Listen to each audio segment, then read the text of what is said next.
Hazrat Abu Moosa performed prayer in Darul Barid and Sirqin, whereas the jungle was nearby, and said, "This and that place are same."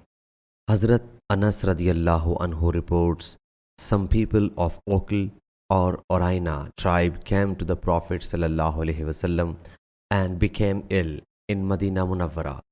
The Prophet sallallahu alaihi wasallam ordered them to go to the camels in the pasture and drink their urine and milk. They went there. When they recovered their health, they killed the cattleman of the Prophet sallallahu alaihi wasallam and drove the cattle away. In the morning, when the news reached, he sallallahu alaihi wasallam sent people in their pursuit. They brought them in the broad daylight. Their hands and feet were cut off, and hot needles, long thin pieces of iron, were passed through their eyes and were thrown under the sun at the behest of the Prophet sallallahu alaihi wasallam. They begged for water, but it was not given to them.